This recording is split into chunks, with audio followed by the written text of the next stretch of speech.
Hey guys, what's going on? SuperCoach here. Hopefully everyone went really well this week in SuperCoach. I'm going to be going over my round 9 review. Scored 2,198 in the top 6%. Went up the ranks around 4,607, which is handy. And we won all of the league games, which is good. Still not where I want to be yet, but slowly going in the right direction. But anyway, we'll go over the team. So last week I decided I'd bring in, who was it? Yeah, Titch. And that obviously didn't really go that well as planned. But yeah, it's a bit annoying. And I also brought in RCD, who's actually killed it, which is really good. He did better over Poulter, I'm pretty sure. But I still kind of want Poulter in my side just because he's going to make a lot of money. But anyway, I had the VC on Mitchell. I thought he was going to go off. I thought he was going to go like 160 at least against North Melbourne. But yeah, like he got all the disposals and stuff like he normally does. Probably got about 30 disposals, I'm pretty sure. Maybe more than that. But he only got like 76. It's just like his efficiency, which has let him down. Like, yeah, it's really annoying. As soon as I get him in, he goes shit again. But hopefully he can bounce back. I think he's got a good run. I think he plays Carlton. Last two scores, both above 160, so that's a good sign. And then got Gold Coast and Sydney, so he should be in for a good couple of weeks, hopefully. But yeah, then we got the buys to think about as well. So they're slowly creeping up on us. And yeah, so we'll just go over the side. So Mills is now D1, which is a bit of a surprise, to be honest. I don't know if I like Tom Stewart, but I don't know how he's going, to be honest. I never really saw Tom Stewart making his way into my team, and I am a Geelong supporter. But yeah, I just don't know with like his SuperCoach scoring, like if he can go past 110. But yeah, some games he can, which is a bit of a surprise. But anyway, yeah, I didn't watch the game. I didn't really watch much of any games this week because I was too busy studying. So sorry if I like muck up anything. But yeah, so 100 for Mills. Yeah, that's all good. Lloyd 98. Yeah, like you'll take it, but he's just not the Lloyd from last year, is he? Lloyd's really shit himself. Like last year, he didn't go under 100. Oh yeah, he had one game. Yeah, he's still pretty consistent. That's all that matters, like his consistency. But yeah, you'll take that. Yeah, short 101, which is handy. That was a good game. Thought the Tigers were screwed that game, but anyway, yeah. Good on them for getting the win. Yeah, 101, not too bad. Short's at a decent price if you're looking to get him in, but probably wouldn't pick him up myself but he is pretty cheap. Ridley, obviously, if you don't have Ridley, you got to bring him in like now. What's his break even? 98. He'll get that against North. Yeah, definitely. Oh, but will the ball be back in the defence in that game? Probably. Yeah, Stephen May, 95. Yeah, look, he's slowly going up in points each week, which is handy. But yeah, he's also going up in price. But yeah, for the price that we bought him in for, he's such a bargain still, so can't complain. It gets like a rookie off the field, which this week I fucked up because should have had Cozzy on the field over Heimel, but yeah, it's hard to predict, especially that Saints Geelong game. That was the worst game I've ever watched. We were lucky to get away with the win there, but yeah, Heimel 47. Isn't it great that he's back? Hopefully he keeps his spot in the team.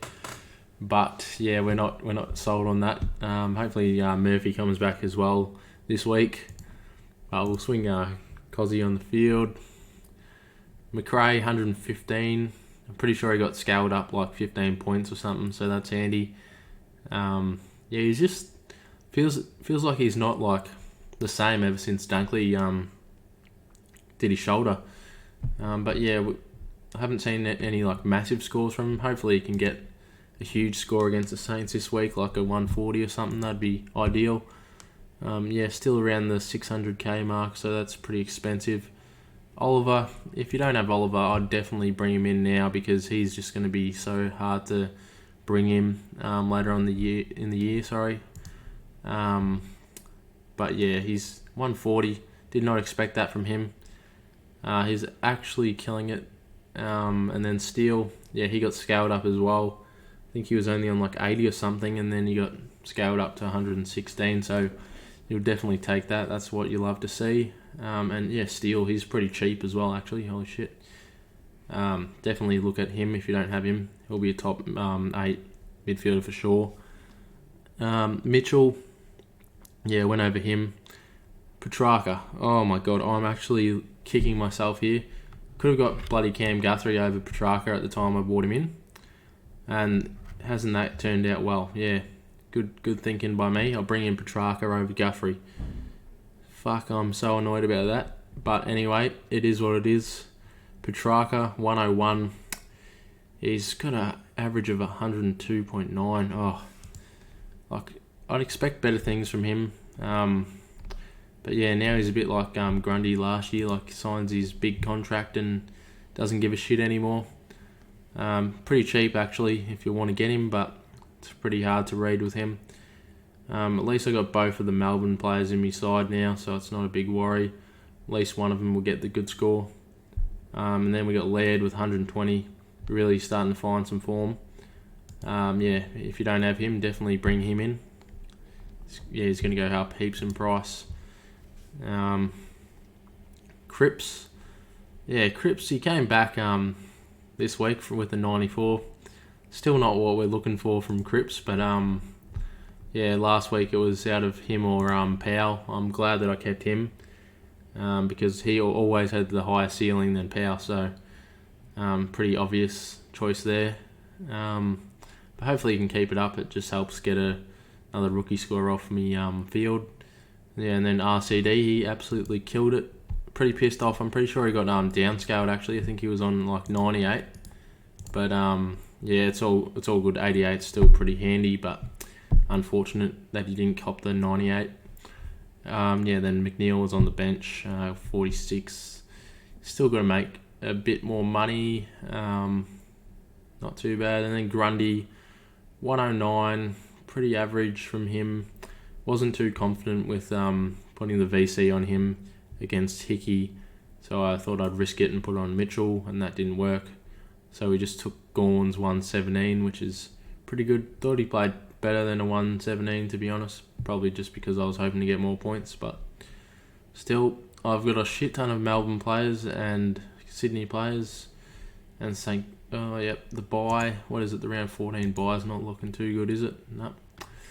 But anyway, it is what it is. Yeah, then Flynn came back, got a 103. Really makes me wonder if I should hold him for a bit longer. Like, I'm planning on trading him out this week, but if he gets named again, I'll probably hold him again. I didn't trade him from last week because I knew he was going to play. Well, I didn't know he was going to play, but I knew he was going to go up. So, that handy extra like 40k, which is good.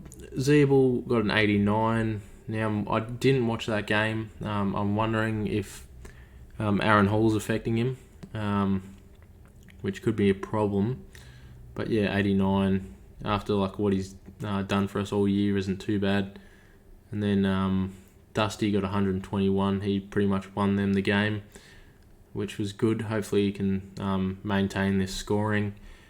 And then Robertson got 68, which is pretty good. Hopefully that I still got a pretty high break even. Hopefully he can pump out a good one this week and reset his break even. But it's better than having like a McCreary on field. But I do have a McCreary on field. But just saying, like, if you have him, it's better than having another like a Waterman or someone on field.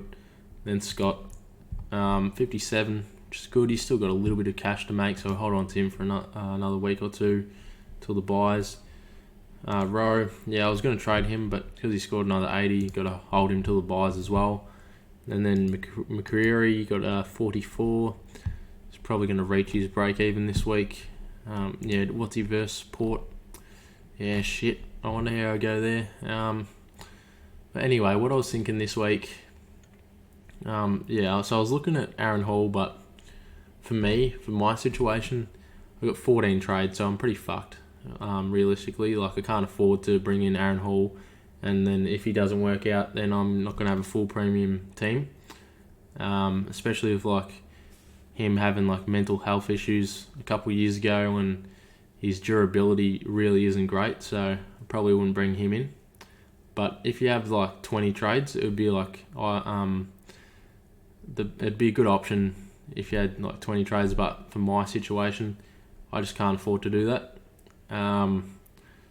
So basically, we're gonna have to hold on to Cripps for a bit longer as well. Hopefully, he can keep pumping out like 90s. That'd be ideal. But this week we'll probably trade out Cozzy because we got these two on the bench making some cash. Yeah, he could go up a little bit more in price. We'll have to confirm like in the comments this week because I'm still not 100% sold on what trades I'm doing. But yeah, Flynn get traded out as well. Swing Tracy into the ruck. Swing Laird back. I can't even remember. I think I was either going to bring in like. Oh no! So I'll swing Laird back. I was going to bring in what's his name, Zorko, but yeah, it just depends on like how I want to go with the buys and stuff as well. But in defence, I'll bring in Lockie Jones. Hopefully he comes back this week. Where is he? Lockie Jones. He should be back like this week or next. And there's not many other good rookies that are available. Like I could try and bring in Poulter, but I can't afford Zorko that way, so it's a bit of a pain. Yeah, but I could try and bring in Poulter as another like trade option for this week because he's going to be on the bubble. So, but yeah, this is probably what I'm going to do. I was looking at Josh Kelly, but I didn't have any like good rookies available in like the midfield or whatever. Like that, they haven't played like 2 games, so and I can't afford Jones in that option. So this is probably the smartest option for my team. I do want to bring in Josh Kelly. Like I think he's gone really well. Even Trav Boak could be another option. He's like a proven premium, so I could bring in Trav Boak. He's pretty fairly priced at the minute, I believe. Yeah, Rowan Marshall got 43, so that's pretty good because that means he's going to drop a shit ton in price, and we'll be able to get him for nothing after the buys, so that'll be good. And then Whitfield, he'll start losing some cash as well, so that's ideal. I'll probably have Laird as me M8 this year so I can get Whitfield in, but we'll have to wait and see if Whitfield starts going good. Otherwise, I'll scrap that idea. Bontempelli's another guy that I'm looking at, but like just can't afford him. I won't be able to afford him. Yeah, I'm really spewing about Guthrie. Like maybe later on I trade Cripps to Guthrie or someone, or maybe Walsh. I would bring in Walsh or something. But yeah, Isaac Heaney's another interesting one. Like maybe for me, because I only have 12 trades, I might bring him in, but I wouldn't recommend it. But yeah, I want to get in like Zach Butters. Zach Butters would be ideal. Hopefully he's back soon. But yeah, I'll probably round off the forward line with like Rowan Marshall, Zach Butters, and Heaney. But realistically, I want Dangerfield because when he comes back, he's going to be better than Guthrie. So, that's a big call, really. But anyway, that's what I reckon. Captains, anyway. So we'll probably field high more. Hopefully Jones is back though. He'll make like what? Yeah, 50k. I think he's coming back soon, so hopefully he does come back because I want him to be playing for the buy, so he gets a price rise. But if he's not back, I'll have to have a look at me trades again. But yeah, this is the side. Who are we going to captain? Who's gone? God, he's got Rob. Could go really well against him actually. What's his last scores been? Yeah, pretty good actually. Grundy, who does he play? Port. Yeah, they They don't play dual ruckman, do they? Nah.